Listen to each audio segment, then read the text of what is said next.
and welcome viewers. I am Pia and you're watching Newsx. We are tracking updates from the United States of America, particularly Los Angeles at the top of this hour. Firefighters in the city are on high alert as the raging wildfires continue to spread across the region. Up until now, more than 12,000 structures have been destroyed and over 40,000 acres have been burnt down, and the death toll has tragically risen to 24. Many people are still reported to be missing, many more yet to be identified as their loved ones are mourning for them.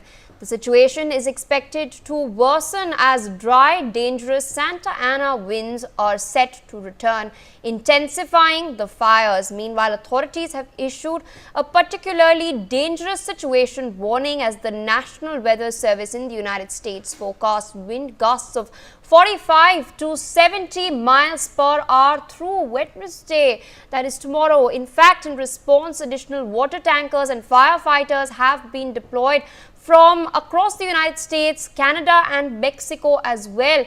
In fact, Los Angeles Mayor Karen Bass has warned of zero tolerance for looting during the crisis, while fire officials remain confident in their preparedness to combat the escalating threat. Meanwhile, arson investigators have arrived earlier in Los Angeles County in order to begin searching for what exactly started the Palisades fire. Was it a natural fire or was there a human hand in this? This has of course resulted in tens of billions of damages, especially to a lot of real estate over there. There are high-end houses. That is one of the richest counties in the richest country in the world. Investigators were in fact seen earlier near the summit of the Temescal Canyon Trail to the north of the Pacific Palisades, where the fire is believed to have begun. You can see those visuals on your screens, viewers. The sheer scale of destruction that has taken place over the last week in Los Angeles. Meanwhile,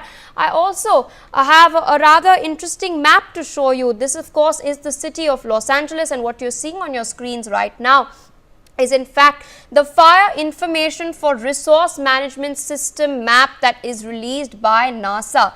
NASA, of course, tracks in real time fires that are taking place across the world, and this is of course Los Angeles, that you can see an aerial view of Los Angeles in particular, and where I'm highlighting with my cursor on the screen is the Palisades fire in particular. There are a total of about 5 main fires that are raging over there, the Palisade fire and the Eaton fire in particular. And speaking about the Palisades fire, till now about 23,713 acres have been scorched, and just 14% of this has been contained. Meanwhile, the second largest blaze, where I'm pointing right now with my cursor, is has burnt in fact 14,117 acres and is 33% contained.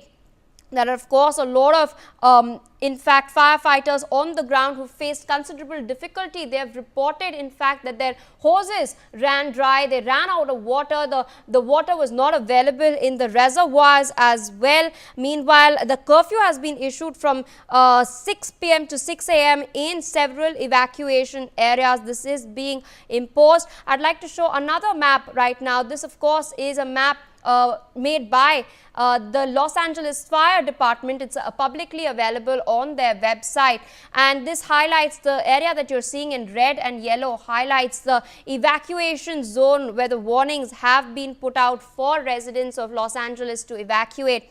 There are about 92,000 residents in the red zone that you can see over here that I'm highlighting, and meanwhile there are about 89,000 other residents in the yellow zone.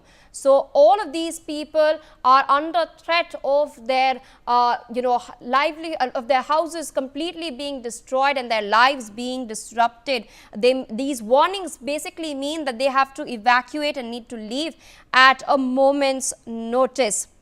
There are, of course, meanwhile, charges of looting and arson as well. Of course, the police department is in fact investigating an arson angle as well, but we are expecting the Santa Ana fires to worsen. Meanwhile, joining us on the broadcast live is Kavita Ashoke, environmentalist. Ma'am, good morning and thank you for joining us on Newsx. What we've seen over the last week in Los Angeles is once again a chilling reminder of what can go wrong even in communities that seem perfect. This is one of the richest communities in the world. One of the most affluent people live in Los Angeles, and their houses have completely been scorched by the fire. And we are expecting the Santa Ana winds to in fact worsen.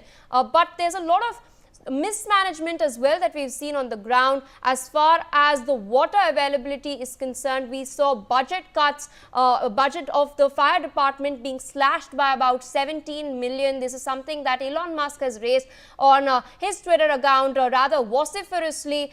So do you think it is sort of a amalgamation of both the climate as well as the climatic conditions as well as mismanagement on the ground?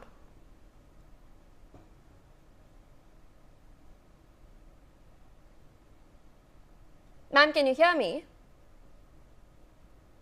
Yes, I very much.